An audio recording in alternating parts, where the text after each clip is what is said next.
dalam kegiatan pertemuan KKG Gugus 2. Adapun kegiatan KKG Gugus 2 hari ini sekaligus dengan kegiatan Kobel ya Bapak Ibu ya, alhamdulillah saya sangat bersyukur sekali. Kenapa? Karena KKG Gugus 2 rutin mengadakan kegiatan pertemuan dan ini memang yang saya tunggu-tunggu seperti ini.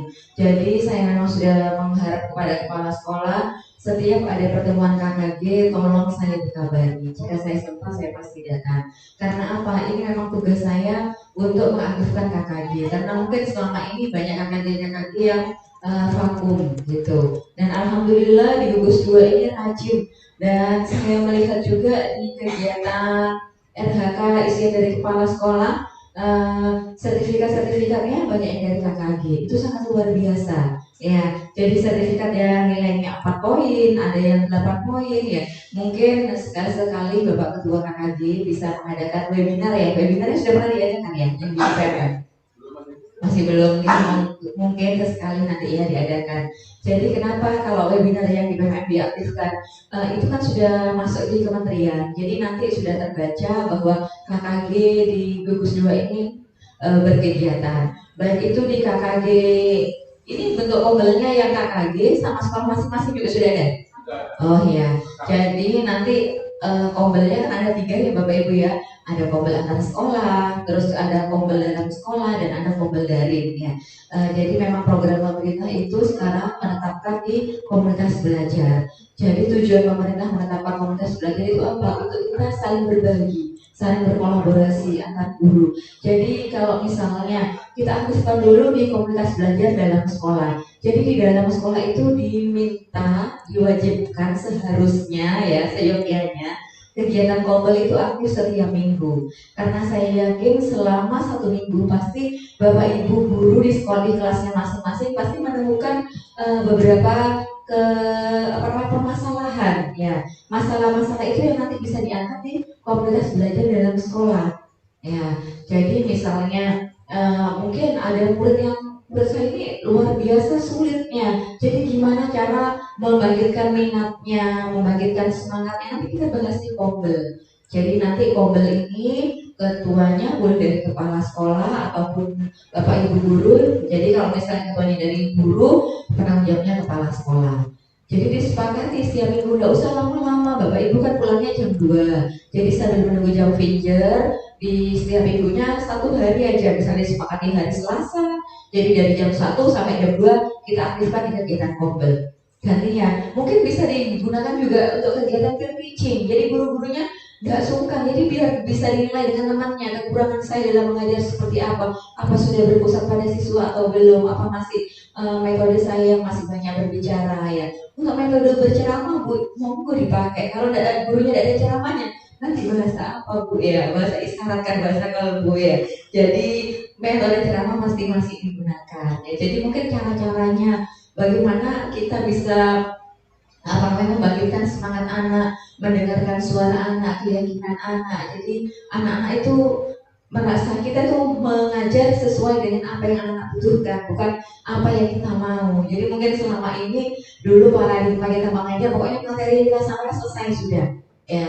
Jadi Bapak Ibu kan dalam mengajar untuk yang umur pasti ada setiap harinya kan ada TP-nya yang akan dicapai seperti apa. Jadi sudah sampai TP itu sudah selesai, nggak usah muluk-muluk macam-macam. Ya, jadi TP-nya sudah tercapai, sudah aman. Untuk pengembangannya monggo terserah Bapak Ibu di kelas. Bisa dengan ice breaking biar anak-anak bosan. Mungkin kita bisa belajar di luar ruangan. Ya, jadi kegiatan untuk hari ini penyampaian tentang apa Pak, keyakinan kelas ya.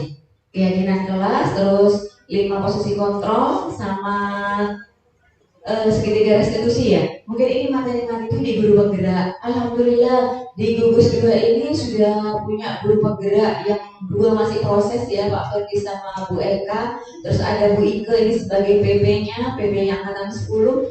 Mungkin ada lagi di sini yang guru penggerak angkatan 11. Ada ya Bu di sekolah ini Bu? Ada. Oh, Nur Ansor ya. Iya, Nur Ansor 2 ya. Iya, angkatan 11 ya. Angkatan 11 ini 2. Kebetulan PB-nya Bu Alifah ya. Ya, Bu Alifah PB-nya yang dapat daerah kota-kota. Saya juga dapat kota, kebetulan saya pegang kayu putih sama Bantal sama SMK. Itu yang saya pegang. Nah, di mana nanti kita bisa berbagi praktek baik Bapak Ibu. Jadi pembelajaran itu bisa menyenangkan itu seperti apa? Tadi sudah disampaikan sama Bu Sri, tugas kita sebagai guru, kita bukan hanya mengajar, kita juga harus mendidik anak-anak. Namanya kita mendidik dan mengajar, pasti kita ini sebagai artis buat anak-anak. Ya, kalau namanya sebagai artis, kita pasti disoroni semuanya. Ya, kalau guru yang nyolong itu muridnya. Kalau kepala sekolah yang ngerti guru-gurunya. Ya, kan banyak di TikTok. Kamu guru tipe seperti apa? Kalau kepala sekolah ada yang lari gitu ya, ada yang cuek, ada yang sembunyi. Nah, kepala sekolah ini mitra. Jadi Bapak Ibu kalau sekarang menetapkan di komunitas belajar. Jadi tujuan pemerintah menetapkan komunitas belajar itu apa? Untuk kita saling berbagi, saling berkolaborasi antar guru. Jadi kalau misalnya kita aktifkan dulu di komunitas belajar dalam sekolah. Jadi di dalam sekolah itu diminta, diwajibkan seharusnya ya, seyogyanya kegiatan kobel itu aktif setiap minggu. Karena saya yakin selama 1 minggu pasti Bapak Ibu guru di sekolah di kelasnya masing-masing pasti menemukan beberapa permasalahan ya. Masalah-masalah itu yang nanti bisa diangkat di komunitas belajar dalam sekolah. Ya, jadi misalnya mungkin ada murid yang menurut saya ini luar biasa sulitnya. Jadi gimana cara membangkitkan minatnya, membangkitkan semangatnya, nanti kita bahas di kobel. Jadi nanti kobel ini ketuanya boleh dari kepala sekolah ataupun Bapak Ibu guru. Jadi kalau misalnya ketuanya dari guru, penanggung jawabnya kepala sekolah. Jadi disepakati setiap minggu, nggak usah lama-lama. Bapak Ibu kan pulangnya jam 2. Jadi sambil menunggu jam finger, di setiap minggunya 1 hari aja, misalnya disepakati hari Selasa. Jadi dari jam 1 sampai jam 2 kita aktifkan di kegiatan kobel. Gantinya, mungkin bisa digunakan juga untuk kegiatan peer teaching. Jadi guru-gurunya nggak sungkan, jadi biar bisa dinilai dengan temannya kekurangan saya dalam mengajar seperti apa sudah berpusat pada siswa atau belum, apa masih metode saya yang masih banyak berbicara ya. Untuk metode berceramah Bu, monggo dipakai. Kalau gurunya tidak ada ceramahnya, nanti bahasa apa Bu ya? Bahasa isyarat kan, bahasa kalbu ya. Jadi metode ceramah masing-masing digunakan. Ya, jadi mungkin cara-caranya bagaimana kita bisa membangkitkan semangat anak, mendengarkan suara anak, keyakinan anak. Jadi anak-anak itu merasa kita tuh mengajar sesuai dengan apa yang anak butuhkan, bukan apa yang kita mau. Jadi mungkin selama ini dulu paradigma kita mengajar, pokoknya materi yang kita sampai selesai sudah. Ya, jadi Bapak Ibu kan dalam mengajar untuk yang umur pasti ada setiap harinya kan ada TP-nya yang akan dicapai seperti apa. Jadi sudah sampai TP itu sudah selesai, nggak usah muluk-muluk macam-macam. Ya, jadi TP-nya sudah tercapai, sudah aman. Untuk pengembangannya monggo terserah Bapak Ibu di kelas. Bisa dengan ice breaking biar anak-anak bosan. Mungkin kita bisa belajar di luar ruangan. Ya, jadi kegiatan untuk hari ini penyampaian tentang apa Pak, keyakinan kelas ya, keyakinan kelas, terus 5 posisi kontrol sama segitiga restitusi ya. Mungkin ini materi-materi itu di guru penggerak. Alhamdulillah di gugus 2 ini sudah punya guru penggerak yang 2 masih proses ya, Pak Ferdi sama Bu Eka. Terus ada Bu Ike ini sebagai PP-nya, PP-nya angkatan 10. Mungkin ada lagi di sini yang guru penggerak angkatan 11. Ada ya Bu di sekolahnya Bu? Ada. Oh, Nur Ansor ya. Iya, Nur Ansor 2 ya. Iya, angkatan 11 ya. Angkatan 11 ada 2. Kebetulan PP-nya Bu Alifah ya. Ya, Bu Alifah PP-nya yang dapat daerah kota-kota. Saya juga dapat kota, kebetulan saya pegang kayu putih sama Bantal sama SMK. Itu yang saya pegang. Nah, di mana nanti kita bisa berbagi praktek baik Bapak Ibu. Jadi pembelajaran itu bisa menyenangkan itu seperti apa? Tadi sudah disampaikan sama Bu Sri, tugas kita sebagai guru, kita bukan hanya mengajar, kita juga harus mendidik anak-anak. Namanya kita mendidik dan mengajar, pasti kita ini sebagai artis buat anak-anak. Ya, kalau namanya sebagai artis, kita pasti disoroni semuanya. Ya, kalau guru yang nyolong itu muridnya. Kalau kepala sekolah yang ngerti guru-gurunya. Ya, kan banyak di TikTok. Kamu guru tipe seperti apa? Kalau kepala sekolah ada yang lari gitu ya, ada yang cuek, ada yang sembunyi. Nah, kepala sekolah ini.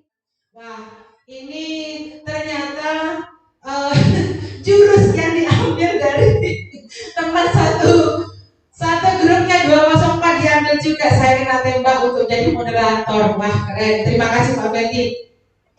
Mudah-mudahan saya bisa memberi semangat juga buat Pak Ferdi menyelesaikan sampai akhir 4 bulan ke depan Pak ya. Semangat terus ya Pak ya.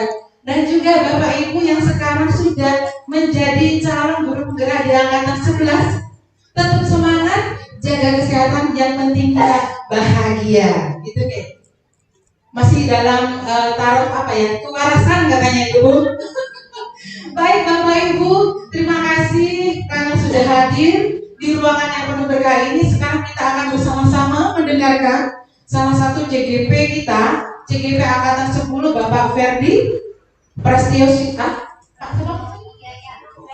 Bapak Ferdi Prastio Wijaya, saya lupa itu gimana Pak, yang akan berbagi praktik baik, yaitu teori kontrol, nilai keyakinan, segitiga restitusi. Sebenarnya di modul 1.4 ini banyak materi, tetapi mungkin di sini yang akan dipilih ada 3 materi ya Pak ya.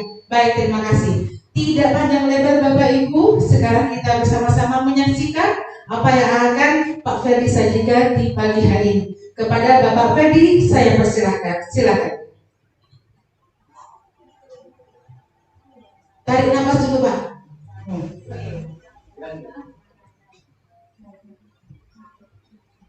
Baik, bismillahirrahmanirrahim. Assalamualaikum warahmatullahi wabarakatuh.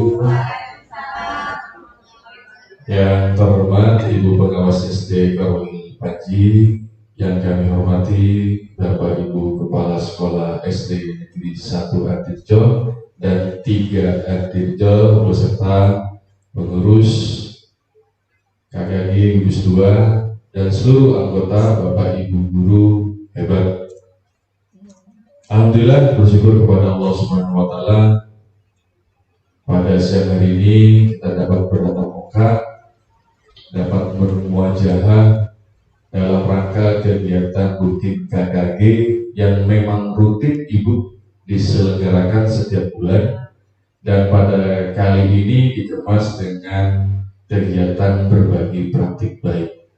Sebelumnya saya mohon maaf Bapak Ibu, berada di depan bukan berarti saya pintar, tetapi karena tuntutan dan peran baru seorang guru penggerak, salah satu peran terbarunya adalah mengembangkan diri sendiri terutama dan kepada orang lain. Bagaimana kabar Bapak Ibu siang hari ini? Sehat? Apa kabar Bapak Ibu? Alhamdulillah, luar biasa. Baiklah Bapak Ibu, kita langsung pada esensi materi yang akan saya kupas pada pertemuan siang hari ini. Sesuai dengan judulnya, saya mengangkat 3 topik ini untuk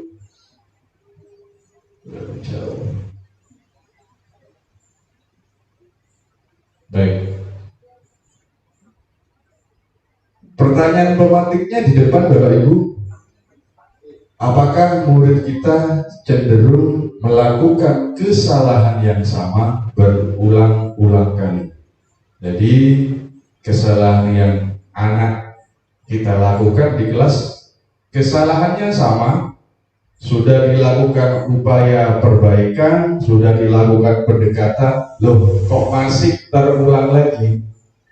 Secara pengalaman di kelas saya pernah terjadi hal demikian. Saya kalau berdasar pengalaman ini saya cuma lakukan pendekatan, Bu, tanya kenapa kamu melakukan, saya kasih motivasi untuk tidak melakukan kembali, keesokan harinya lain hari mereka mau ulang lagi.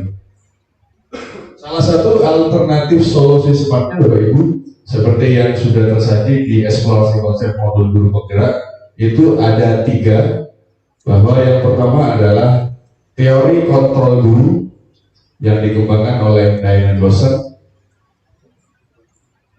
Alternatif solusi yang kedua adalah nilai keyakinan kelas, dan yang terakhir penentu adalah penerapan segitiga restitusi. Jadi untuk menanggulangi masalah ini, mungkin salah satu referensi yang bisa nanti kita lakukan di kelas itu adalah teori kontrol, nilai keyakinan, dan segitiga restitusi. Kita bahas satu persatu Bapak Ibu.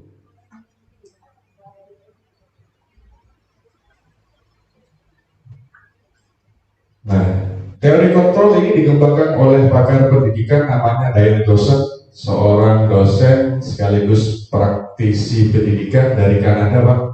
Beliau jam terbangnya sudah go internasional, sudah antar benua, sedangkan kita masih antar kecamatan ini, antar sekolah, antar kecamatan.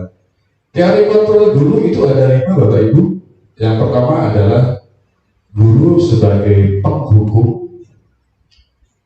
Yang kedua, guru sebagai pembuat rasa bersalah. Dan yang ketiga, guru sebagai teman. Yang keempat, guru sebagai pemantau. Dan yang terakhir adalah guru sebagai manajer. Nanti kita sama-sama refleksi, sama-sama mengevaluasi diri kita, penerapan yang kita lakukan sehari-hari, nanti kita berada di posisi yang mana. Next, lanjut Pak Hendrik. Untuk mempelajari dengan teori kontrol ini, saya minta Bapak Ibu menyimak video ilustrasi yang saya sudah persiapkan.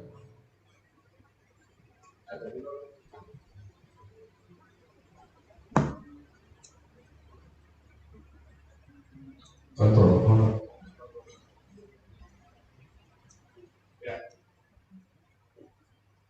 Monggo silakan disimak Bapak Ibu sebagai gambaran awal apa itu teori kontrol.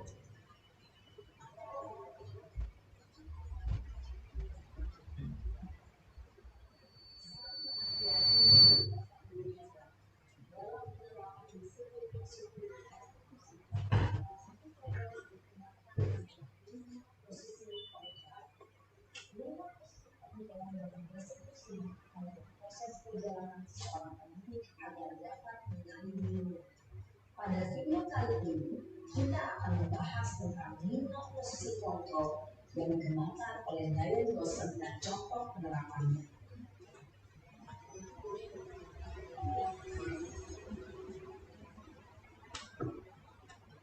Lima posisi kontrol itu adalah: 1. Posisi penghukum. 2. Posisi pembuat rasa bersalah. 3. Posisi teman. 4. Posisi pemantau atau monitor. Dan 5. Posisi manajer. Mari kita saksikan kasusnya yang terlambat hadir waktu pergi ke sekolah dan melihat bagaimana kelima posisi kontrol dalam menghadapi masalah tersebut.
Posisi penghukum biasanya berbicara dengan nada tinggi, menghakimi, menunjuk-nunjuk, menyakiti, dan menyindir.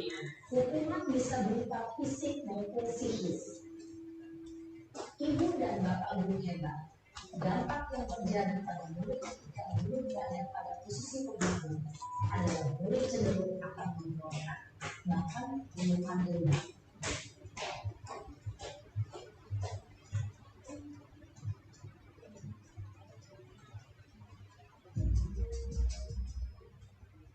Kasusnya sama-sama terlambat, cuma gurunya posisinya berbeda-beda.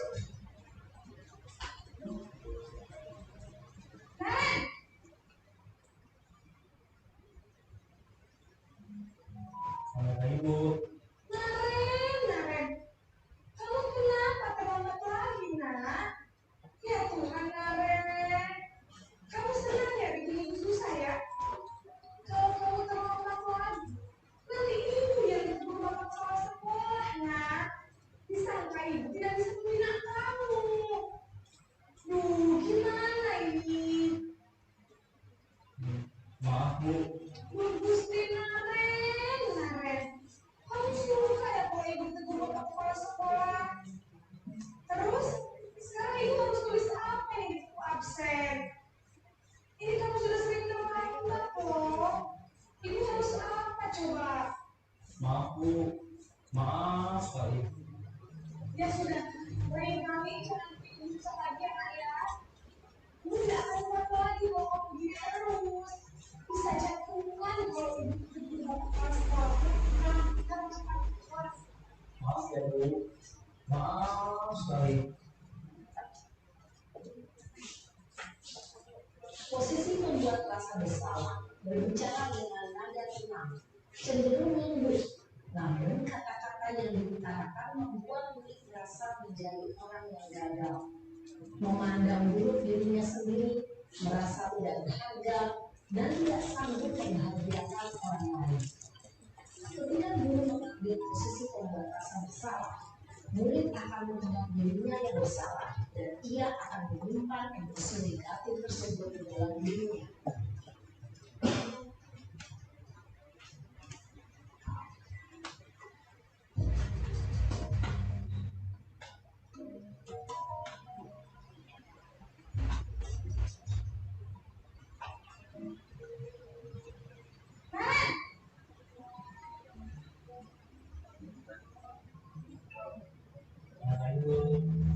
Wah, sudah jam berapa ini Nak?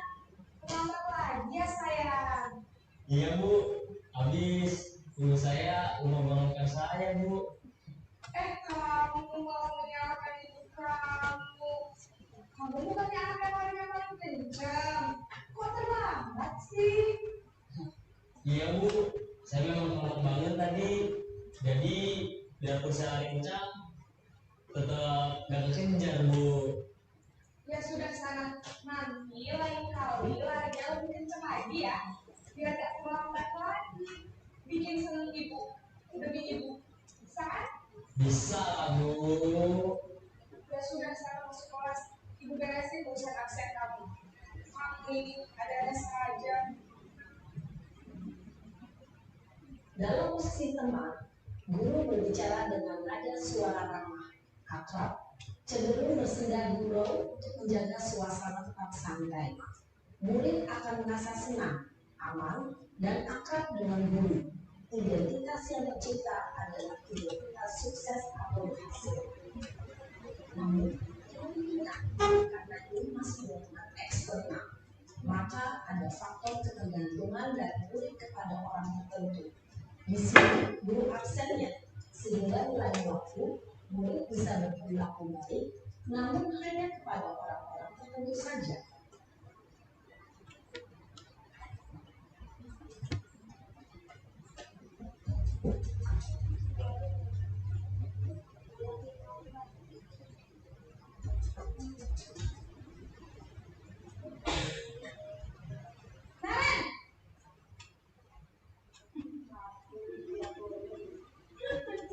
Bu, Nah, apa peraturan sekolah kita tentang jam berapa kita harus masuk sekolah? Nah, kita harus di sekolah jam 7 Bu. iya betul. Sekarang sudah jam 10. Kalian sudah tahu konsekuensinya jam berapa aja? Paham Bu, saya harus tinggal kelas pas jam istirahat selama 20 menit. Iya benar, konsekuensinya demikian. Jadi nanti jam 9.30 pas istirahat, kamu harus tinggal di kelas, kerjakan tugas tambahan untuk ketinggalan kamu, ya. Baik Bu. Posisi pemantau mengandalkan penghitungan atau data untuk mengontrol murid. Guru mengarahkan murid berdasarkan peraturan dan konsekuensi. Seorang pemantau menunjukkan bahasa tubuh dan ekspresi wajah yang tepat dan ciri formal.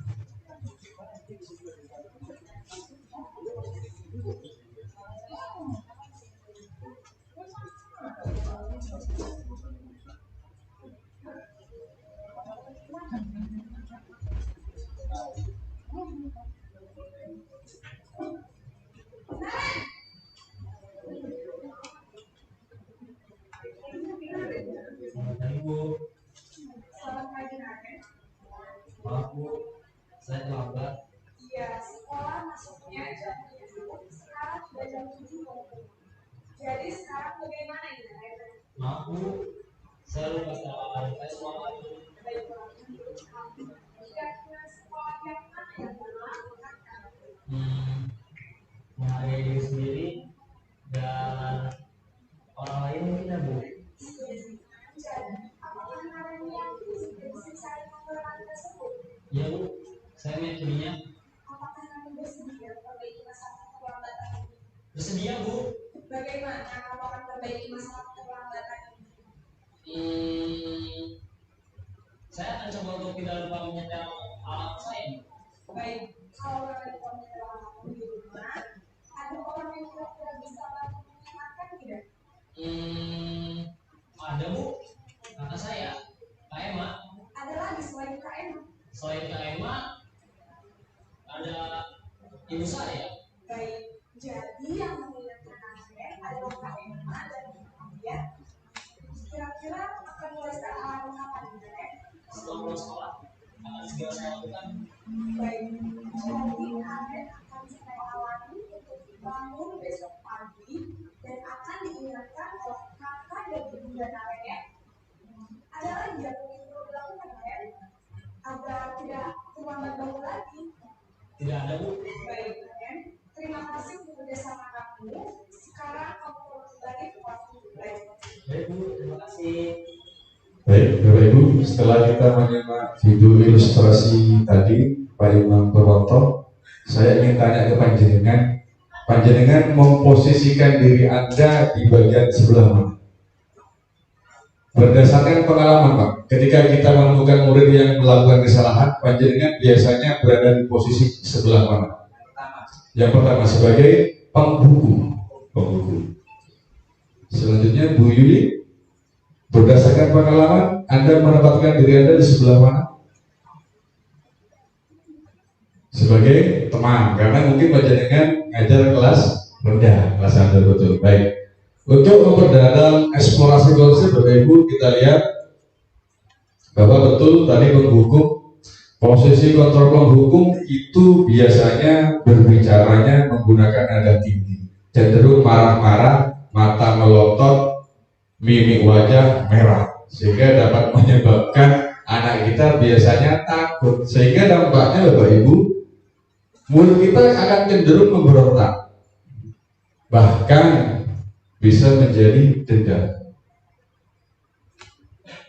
Yang kedua Bapak Ibu, di posisi pembuat rasa bersalah, ciri-cirinya itu adalah menggunakan nada suara memelas, bahasa tubuh merapat pada anak. Dampaknya murid akan merasa bersalah sehingga menjadi pribadi yang gagal karena tidak berhasil membahagiakan orang tua dan gurunya. Jadi memposisikan anak sebagai orang yang bersalah, orang yang tidak sukses. Selanjutnya memposisikan diri sebagai teman, ya bagaimana layaknya kita berkomunikasi dengan teman kita, sehingga dampaknya murid merasa senang dan akrab dengan gurunya. Ini bisa kita temukan di guru-guru kelas rendah. Posisi yang keempat adalah sebagai pemantau Bapak Ibu. Ciri-cirinya suaranya datar tadi, bahasa tubuh formal. Dampaknya murid dapat memahami konsekuensi yang harus dilakukan. Biasanya kalau di sekolah sudah ada tatipnya dipampang di kelas, mereka sudah tahu apa konsekuensinya kalau terlambat, seperti yang diilustrasikan oleh Naren tadi. Selanjutnya, ini adalah posisi paling ideal yang diharapkan harus dimiliki oleh semua guru, yaitu sebagai manajer. Di mana kontekstualisme dari seorang manajer itu adalah biasanya guru akan mengembalikan tanggung jawabnya kepada siswa. Seperti yang tadi ilustrasi video, ibu guru melakukan pertanyaan, melakukan identifikasi mengapa dia terlambat, dan menanyakan bagaimana cara mengatasi supaya tidak terlambat. Nah, di posisi 5 inilah sebenarnya posisi kontrol yang ideal bagi Bapak dan Ibu guru, sesuai dari tuntutan dari modul 1.4 bahwa guru harus menerapkan budaya positif. Itu tentang teori kontrol Bapak Ibu. Selanjutnya, ya, yang kedua, solusi smart yang kedua adalah penerapan nilai keyakinan kelas. Nilai merupakan sesuatu yang memberi makna dalam hidup. yang memberi acuan sehingga menjadi sesuatu yang dijunjung tinggi. Berbeda dengan kesepakatan. Jadi level awalnya itu memang adalah kesepakatan kelas yang kita buat. Mungkin Bapak Ibu di kelas sudah membuat kesepakatan, artinya tidak boleh buang sampah sembarangan di kelas, merapikan buku yang sudah dipinjam. Itu contoh kesepakatan. Naik levelnya sedikit dari kesepakatan kelas itu menjadi nilai keyakinan. Jadi levelnya sudah berada di atas nilai kesepakatan kelas. Prinsip pembuatan nilai keyakinan kelas itu yang pertama bahwa nilai keyakinan kelas lebih abstrak, rinci, kontekstual. Artinya bukan hanya kalimat-kalimat indah, tetapi rinci dengan indikator perilaku yang mencerminkan suatu nilai keyakinan kelas. Yang kedua, keyakinan kelas berupa pernyataan universal dan berisi kalimat positif. Contoh, kalimat yang masih kadang kita temui biasanya kan dilarang membuang sampah sembarangan. Masih ada kata dilarang. Nah, kalimat itu mengandung negatif, Bu. Jadi dilarangnya itu dihapus, mungkin diganti dengan buanglah sampah pada tempatnya. Atau kadang anak kita itu kalimat yang mengandung negatif lagi, biasanya dilarang mencoret-coret tembok. Kita ubah, rawatlah kelas kita. Jadi kalimatnya berisi ajakan positif, sehingga kata-kata dilarang, jangan itu sekarang sudah mulai ditinggalkan. Berikutnya yang ketiga, keyakinan kelas hendaknya tidak terlalu banyak. Jadi tidak usah muluk-muluk kita pilih nilai keyakinan yang akan diprioritaskan untuk diterapkan di tahun itu. Tidak usah banyak-banyak supaya mudah diingat. Kalau saya pribadi cuma 4. Nanti penjelasannya di slide berikutnya. Selanjutnya, siswa hendaknya ikut berkontribusi. Jadi ketika kita nanti besok menerapkan sebuah nilai keyakinan kelas, lakukan curah pendapat. Ajaklah mereka untuk berdiskusi, ajaklah mereka untuk mengutarakan keinginan mereka, nilai-nilai kelas seperti apa yang mereka idam-idamkan di kelasnya. Selanjutnya, ketika sudah dibuat nilai keyakinan kelas, juga kita buat konsekuensi dari pelanggarannya. Kalau saya berdasar pengalaman itu berlevel. Ada level 1 jadi tidak pedas, level 2 sudah mulai pedas, level 3 sudah sangat pedas. Jadi berjenjang, Bu. Kalau kasusnya baru pertama berarti berada di level 1. Seperti itu nanti seterusnya. Selanjutnya Bapak Ibu,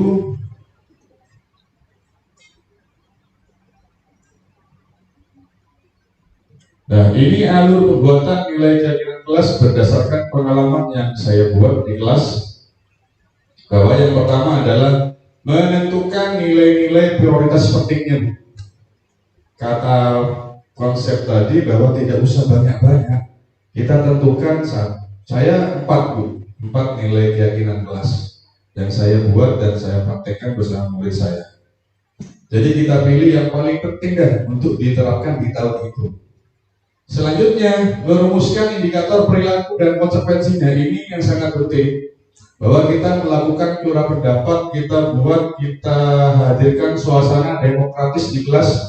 Jadi pembelajaran tidak hanya berpusat pada guru, tapi bagaimana bergeser kepada siswa. Jadi siswa dilibatkan dalam perumusan nilai keyakinan kelas berikut dengan indikator perilaku yang mencerminkan nilai keyakinan kelas. Contoh, kalau nilai keyakinan kelasnya itu religius, ya mungkin keyakinan indikator perilakunya berdoa sebelum dan sesudah, terus sholat berjamaah. Saya rasa kalau religius di semua sekolah kita pasti itu nomor 1 ya, karena sesuai dengan Pancasila pertama, ketuhanan yang Maha Esa, ini menjadi identitas yang diunggulkan oleh masing-masing sekolah.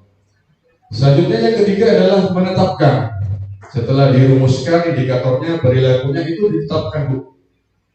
Karena ada 4, 1, 2, 3, 4. Jadi saya buat 4 anak ini untuk melakukan demonstrasi ke teman-temannya. Mereka mensosialisasikan, misalkan nilai keyakinan kelas religi. Contohnya ini, konsekuensinya ini. Selanjutnya yang terakhir Bapak Ibu, membuat media pengingat. Kalau sudah dibuat, karena saya menggunakan teknik visual gambar, jadi saya buat semacam mading untuk ditempel di kelas. Selanjutnya Bapak Ibu, ini 4 nilai keyakinan kelas yang saya buat bersama murid-murid saya di kelas 6. Nilai yang pertama itu adalah religius. Ini pasti indikator penting di masing-masing sekolah, program unggulannya. Yang kedua adalah disiplin, tanggung jawab, dan jujur. Dari masing-masing nilai keyakinan ini Bu, seperti yang saya sampaikan tadi, panjenengan Bapak dan Ibu guru di kelas silakan merumuskan contoh perilakunya yang mengarah kepada ini. Nanti mereka akan menyuarakan pendapat mereka. Apa contoh religi? Apa contoh tanggung jawab? Apa contoh jujur? Dan hal yang paling penting, ini menurut saya tidak hanya berlaku untuk nilai keyakinan kelas, tetapi peran kita sebagai pendidik. Ada konsep mengatakan siswa pasti akan gagal jika hanya mengandalkan pendengaran. Tapi Pak, mereka tidak pernah gagal dalam hidup. Betul atau tidak Bapak Ibu? Kita refleksi diri. Mengapa murid kita mungkin kurang disiplin? Kita refleksi diri. Apakah kita sudah memberikan contoh yang baik? Ini merupakan salah satu obat kuat bagi kita untuk memberikan layanan pendidikan yang betul-betul gurunya sebagai role model. Jadi mereka di depan sudah ada contoh. Selanjutnya Bapak Ibu,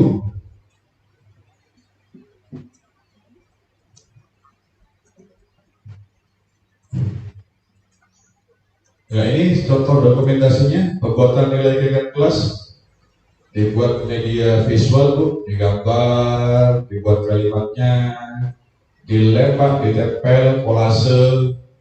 Nah ini praktek sosialisasinya. Itu tentang nilai keyakinan kelas. Lanjut videonya baik. Ini contoh media pengingat, salah satu media untuk mempermudah kita untuk mengingatkan siswa tentang penerapan nilai keyakinan kelas.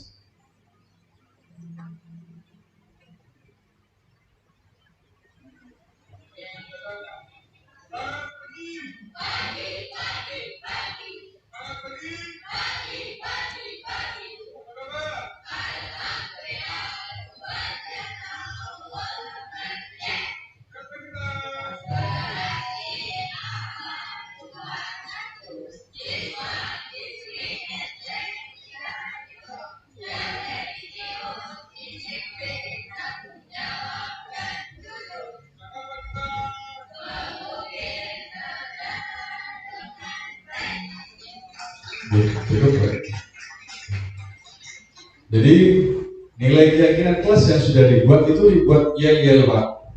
Jadi sebagai media pengingat, selain ada yang ditempel, itu menjadi yel-yel penyemangat dan pengingat tentang nilai-nilai keyakinan kelas yang sudah dirumuskan dan ditetapkan bersama. Selanjutnya Bapak Ibu, ini yang terakhir. Jadi solusi terakhir untuk menghadapi siswa yang melakukan kesalahan yang sama berulang-ulang kali adalah penerapan segitiga restitusi. Ini yang paling penting. Jadi di setiap siswa melakukan kesalahan, menghadapi kasus apapun, penanganannya menggunakan metode segitiga restitusi. Nanti kita berefleksi apakah penanganan kita sudah sesuai dengan segitiga restitusi atau tidak. Namanya segitiga, ada 3 sisi Bapak Ibu. Sisi pertama adalah menstabilkan identitas, berikutnya validasi kebutuhan, dan yang terakhir adalah nilai keyakinan kelas. Jadi penjelasannya Bapak Ibu,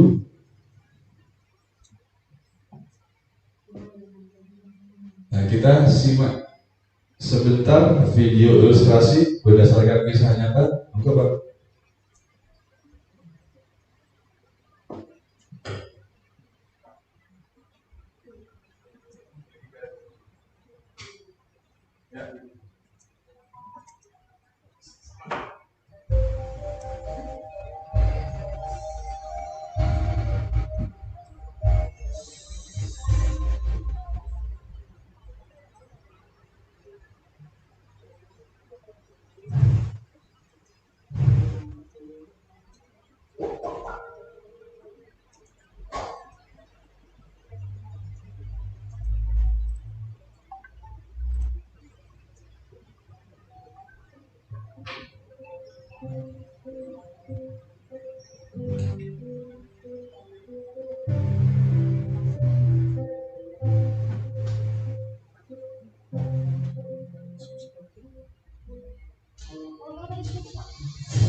Baiklah, sebelum Bapak tanya apa yang sebenarnya terjadi, silahkan kalian minum air terlebih dahulu karena Bapak amati kalian masih terbawa emosi. Silakan diambil air ini.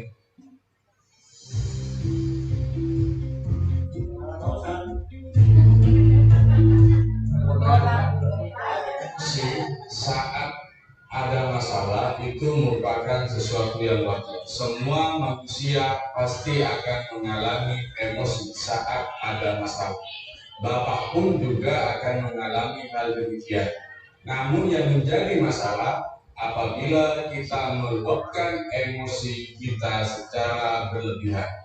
Baiklah, sekarang Bapak akan bertanya kepada kalian secara bergantian dan tolong kalian jawab dengan sejujur-jujurnya.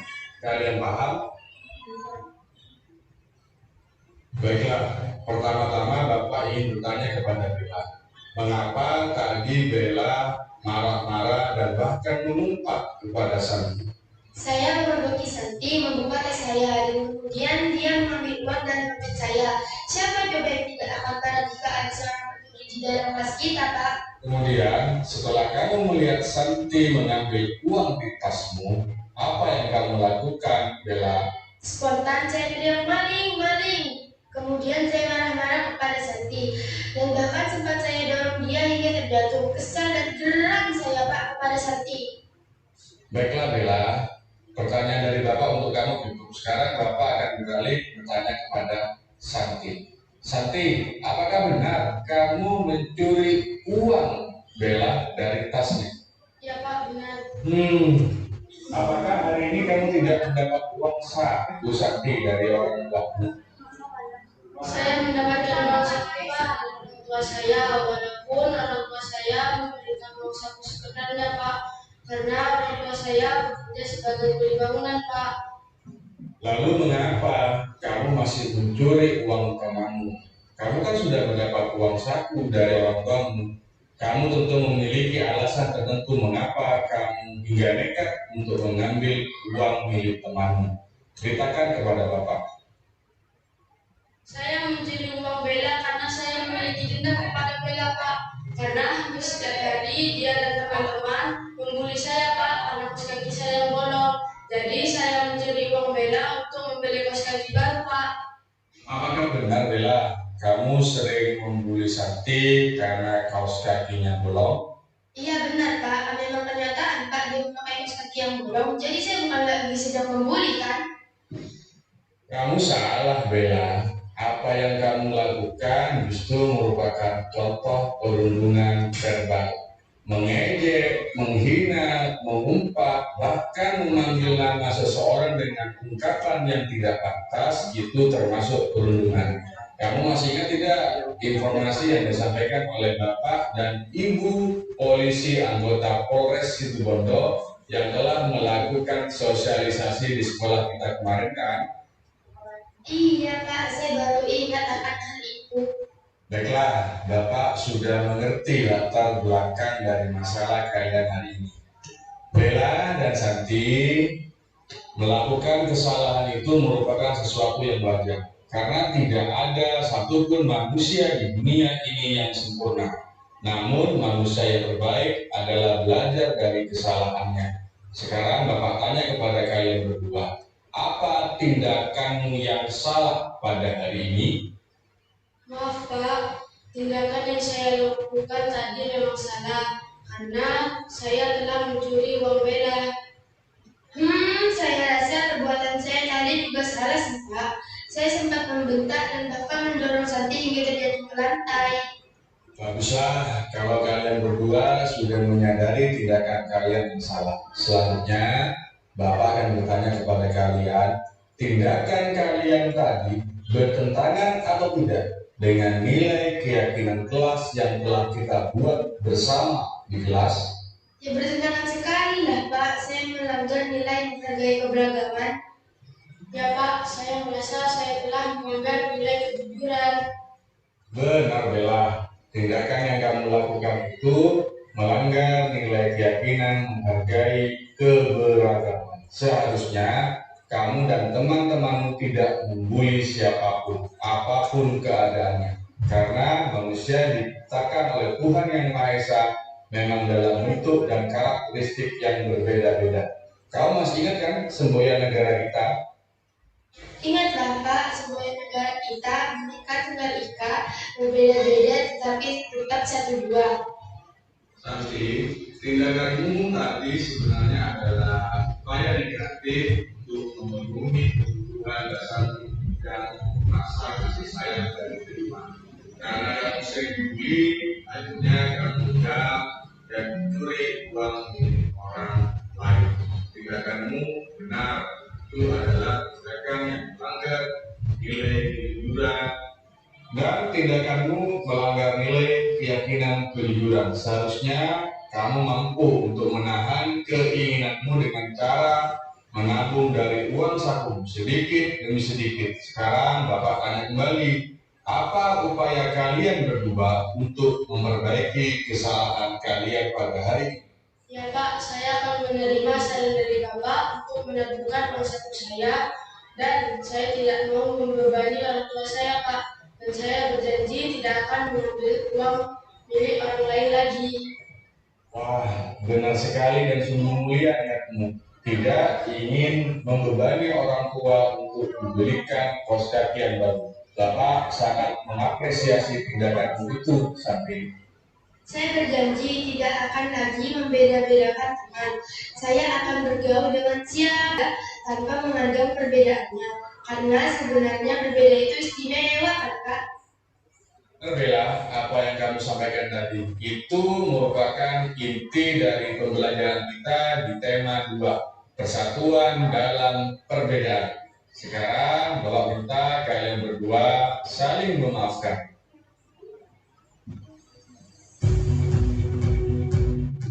Baiklah, selanjutnya Bapak akan bertanya, apakah ini merupakan kasus pertama kalian? Tentunya kalian masih ingat, setiap pelanggaran memiliki nilai konsekuensi yang harus kalian kerjakan.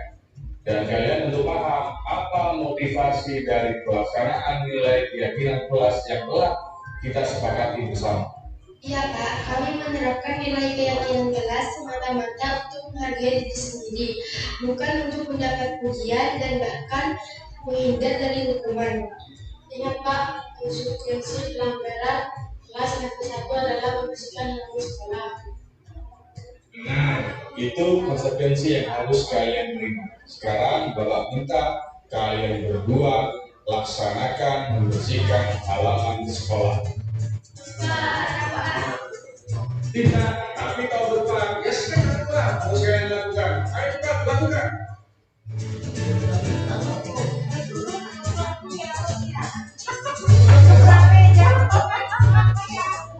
Cukup bawahnya.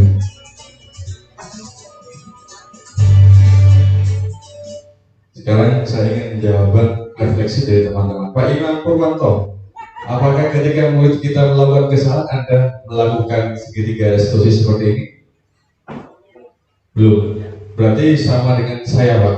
Ketika saya menghadapi murid saya, Bu, saya melakukan restitusi tapi tidak selengkap yang tadi. Biasanya cuma kita tanyakan, kenapa kamu seperti itu? Mengapa kamu seperti itu? Dan langsung menjas, memberikan hukuman atau kadang konsekuensi yang harus dilakukan. Jadi tahapan paling pentingnya Bapak Ibu dari segitiga restitusi itu adalah yang pertama, yang pertama adalah menyatakan bahwa membuat kesalahan adalah proses pembelajaran, Bapak Ibu. Jadi kalau anak kita tidak pernah salah, mungkin patut dipertanyakan. Berarti dia memiliki keistimewaan tertentu sehingga tidak pernah berbuat salah. Tapi namanya kodrat anak, garis samarnya masih samar-samar, jadi dirinya belum tebal. Itulah tugas kita sebagai guru untuk menebalkan garis yang samar-samar itu, sehingga jari-jari mereka itu terbentuk. Selanjutnya menggeser identitas yang gagal menjadi sukses. Sekali lagi saya juga ini refleksi diri, tidak pernah menjudge anak ini, mohon maaf, bodoh, anak ini tertinggal. Jadi kata-kata seperti itu sekarang sudah harus mulai dihilangkan, termasuk saya pribadi. Selanjutnya Bapak Ibu, hindari kritikan terhadap murid yang sedang bermasalah. Sehingga kalau sudah pada tahapan menstabilkan identitas, kita dapat terbantu dengan membuat pernyataan berikut bahwa membuat kesalahan adalah suatu hal yang wajar dan bahkan manusiawi sekali. Karena pada hakikatnya tidak ada manusia yang sempurna, itu pun berlaku bagi anak-anak kita dan kita sendiri sebagai guru. Selanjutnya yang kedua adalah manusia tidak ada yang sempurna. Jadi 0% perfect world. Jadi pasti ada, Pak. Tiada gading yang tidak retak, benar Pak Imam Purwanto. Jadi kita tapi terus berusaha untuk mengupgrade kemampuan kompetensi kita dalam memberikan layanan pendidikan. Selanjutnya adalah memiliki komitmen tinggi untuk memperbaiki setiap masalah yang dihadapi oleh murid kita. Itu pada menstabilkan identitas. Ini tahap pertama, Bu. Jadi buat mereka nyaman, kita stabilkan identitasnya bahwa membuat kesalahan itu adalah hal yang wajar. Selanjutnya yang kedua, tahapan restitusi yang kedua itu adalah memvalidasi tindakan yang salah. Setiap perilaku biasanya timbul karena ingin memenuhi suatu kebutuhan. Kalau dari ilustrasi video tadi, masalah itu timbul karena dia ingin beli kaos kaki yang bolong. Jadi motivasinya adalah mencuri uang untuk membeli kaos kaki bolong. Dan setiap mereka berbuat kesalahan pasti ada motivasinya, Bu. Kita tanyakan apa motivasi anak-anak kita melakukan kesalahan, sehingga kita dapat mengajukan pertanyaan berikut bahwa tentu bisa berbuat gegabah lebih jauh lagi. Selanjutnya Bapak Ibu, kamu melakukan itu dengan alasan tertentu. Kita tanyakan alasan tertentunya apa, sehingga dia bisa berbuat kesalahan seperti itu. Buat dialog interaktif, komunikasi yang enak dan nyaman, sehingga mereka dapat menceritakan apa yang dia alami sesuai dengan kejadian yang sebenarnya, Bapak. Selanjutnya yang terakhir, ini tahapan yang terakhir bahwa menanyakan nilai keyakinan. Jadi kalau panjenengan sudah ada nilai keyakinan di kelas, itu tolong dikaitkan dengan peristiwa yang sedang terjadi, sehingga kita dapat terbantu dengan melakukan pernyataan, memberikan pertanyaan, nilai apa yang kamu yakini, selanjutnya nilai apa yang telah kamu yakini di kelas, dan selanjutnya lagi seperti apa impian suasana kelas yang ada. Ini tahapan yang harus ada pada menanyakan nilai keyakinan kelas. Jadi harapan dari segitiga restitusi ini, mereka yang berbuat salah mereka juga yang bertanggung jawab untuk menyelesaikan masalahnya. Peran guru di sini adalah sebagai fasilitator. Kita menuntun siswa untuk memperbaiki sendiri masalahnya dan memecahkan masalahnya. Dan itu saja Bapak Ibu penyampaian dari saya untuk menangani masalah mengapa anak-anak kita melakukan kesalahan yang sama berulang-ulang kali. Sekian dari saya, kurang lebihnya mohon maaf. Assalamualaikum warahmatullahi wabarakatuh.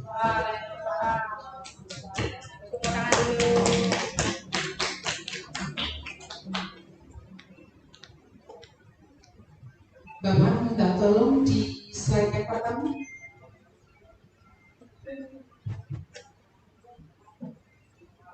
Terima kasih Bapak Ferdi yang sudah menyajikan materi yang amat sangat berguna bagi kita semua ya.